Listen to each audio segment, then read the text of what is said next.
Across the 17 days of the Bytes Festival, there are lots of events and appearances and workshops too, which are sure to fascinate every member of the family. The sci-fi turns to sci-fact when Mindplay lets you control devices using the power of your mind with the first virtual reality-ready brainwave headset. The science magic continues with PiTop, which brings the first 3D printed laptop and runs sessions with Raspberry Pi operated system laptops. There'll also be lots of workshops to keep fingers busy and minds active. You can have an introduction to coding with Fuzz, or F-U-Z-E, with bits and bytes. You can join a tablet academy to learn about Minecraft, meet, greet and even program Obot the robot, design your own video game, create an app with Bipit and have a go of Oculus Rift, which is a VR system, virtual reality system, if you've not come across the name when it's been pronounced correctly. There will also be chances to win great prizes such as the Wacom's Creative Tablet as well. The museum will be fully open to the public 25th of March to the 10th of April, and there's also going to be an appearance by Bernie, the Southampton Saints Rugby Club mascot, who's going to be there on the 31st of March. For a full programme of the events, see www.tnmoc.org/bytes. And the museum is in Bletchley Park, which is just a short walk from Bletchley train station. And if you check out my show from March last year, you can find out more about this museum. And it definitely makes me happy, as I'm a bit of a geek.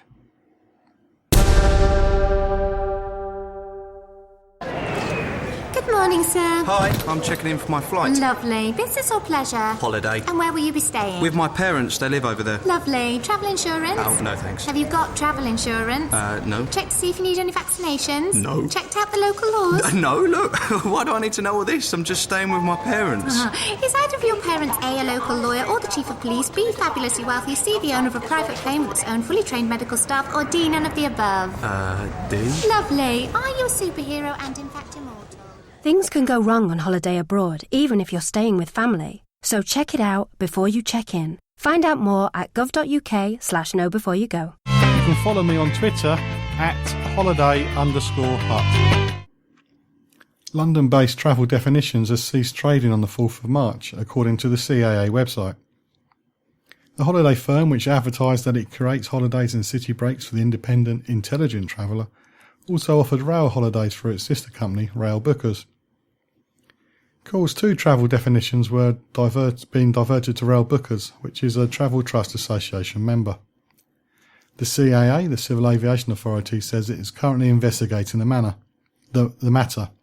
It confirmed that 8 passengers were currently abroad but would be unaffected as the holidays had been paid for.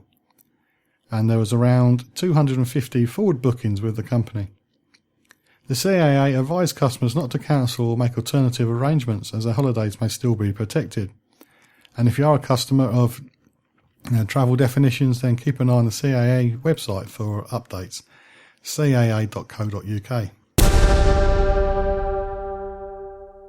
The CAA has released a report that claims that UK airports recorded their busiest summer period ever in 2015, as terminals handled more than 78 million passengers, making this the strongest quarter 3 ever recorded.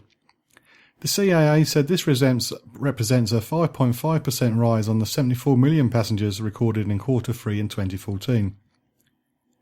All the passenger markets grew in quarter 3, with European destinations seeing a 6.4% rise, domestic markets a 5.7%, and the rest of the world 1.4%.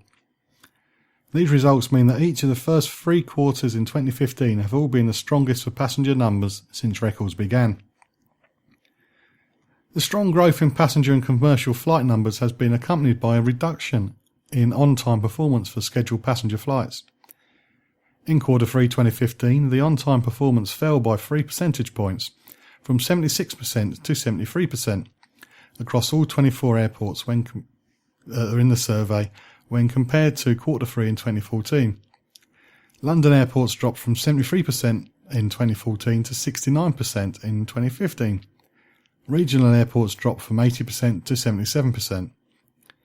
Average delay per flight across the 24 monitored airports was 15 minutes, and that was an increase of 1 minute against the same quarter in 2014.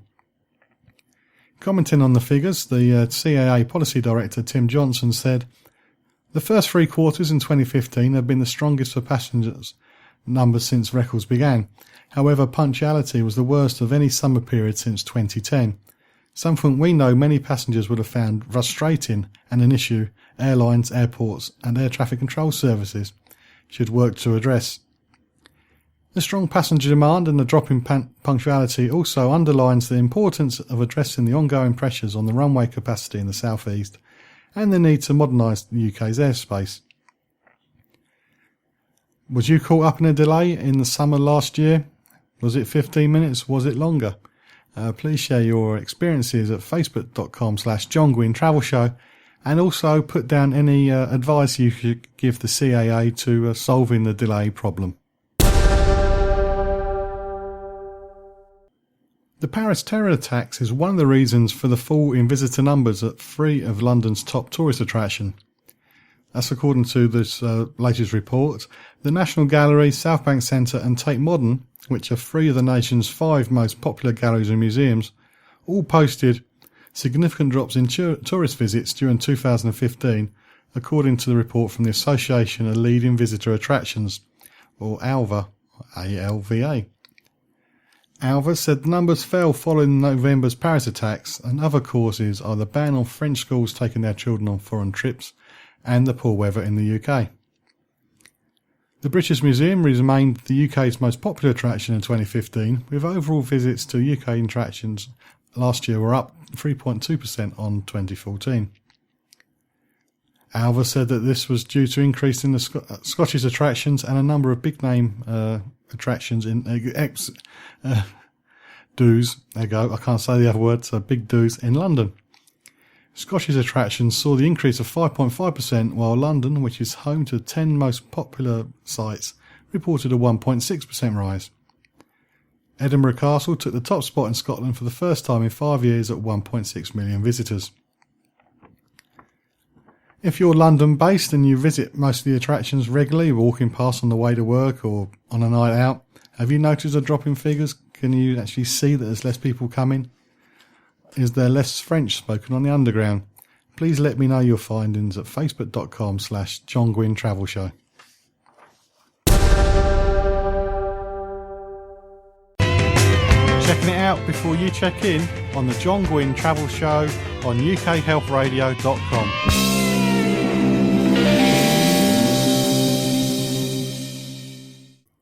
A study of norovirus on cruise ships has been published by the US Centers for Disease Control, or CDC, and it found that the number of cases has been declining. This is in part apparently to proactive steps taken by the cruise lines when an outbreak does occur.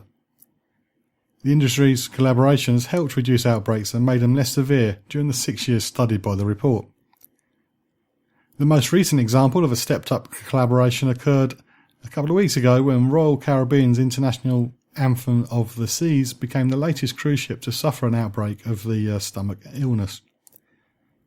A CDC investigative update on the outbreak found that the Royal took numerous steps to clean the Anthem and limit the spread of the virus among the ship's 4,061 passengers. In the end, the outbreak affected 132 passengers. The CDC study said that measures such as those that have been taken by cruises are having an impact. Of the 73.5 million passengers who sailed on a cruise ship subject to the CDC reporting requirements from 2008 to 2014, only 129,678 cases of gastroenteritis were reported, which is a rate of 0.18%. It said that illnesses per 100,000 cruise ship travel days declined from 27.2 cases in 2008 to 22.3 cases in 2014. Although the report concluded that represented a declining but not statistically significant trend, it also noted that the rates were lower for those reported in an earlier 2001 to 2004 study. It said that fewer and less severe outbreaks are likely the result of early detection than in the past, along with what they say is the cruise industry's efforts to identify and control outbreaks. The study said increasingly that cruise officials had developed detailed outbreak plans and have used effective chemical disinfectants and been proactive about seeking strategies to curb the virus's spread. In the case of the Anthem of the Seas, the CDC's update on the ship said that the Royal Caribbean had sent 4 hotel and housekeeping operational managers, 3 public health staffers and 1 nurse from the corporate office to oversee and assist the sanitation and outbreak response. In addition, Royal sent 10 extra internal cleaning crew members and 10 contract cleaning staff, plus equipment to the ship and assist in the execution of the Anthem's outbreak response.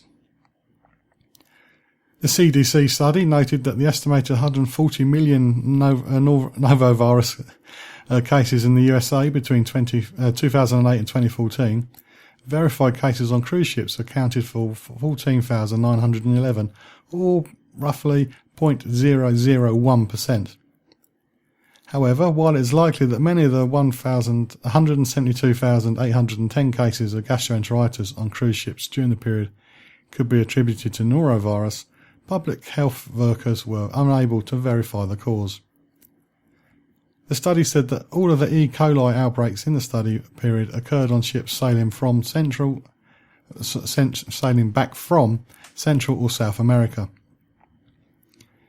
The highest rate of illness during the study period was in 2012, when a novel strain of the novovirus emerged. The number of passenger outbreaks on cruise ship jumped to 27 that year, from 15 in 2011, but dropped back to 17 in 2013. Overall, the report says that passengers stand a less than 1% chance of being on a cruise with gastroenteritis outbreak, and of 29,107 voyages during the study period, outbreaks occurred on 133 cruises, a rate of 0.5%. But it's never the cruises that have no problems getting reported, are they? It's always the one with the problem. If you were on a cruise ship and there was an outbreak, how did you feel the cruise company dealt with it? Was you affected? Did you have to go to the hospital? Share your experience about cruise illness. Facebook.com/John Guinn Travel Show.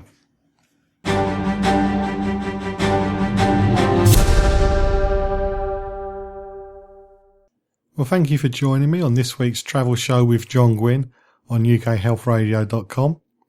I hope you found the information on the history of package holidays interesting. I learned a lot putting it together, even though I've been in a travel agent for 10 or so years. There's always something new you can learn. As I mentioned, Facebook.com/John Guinn Travel Show is the place to go if you have any comments on this program or package holidays, times you've been let down. Shows coming up in the next few weeks cover Hawaii and a little bit about Barcelona. If there's anything you want covered, then just use the Facebook page to leave a message and I'll get somebody in to talk about it. And I do hope you can join me next time on the Travel Show with John Guinn on UKHealthRadio.com, where each week I'm checking it out before you check in.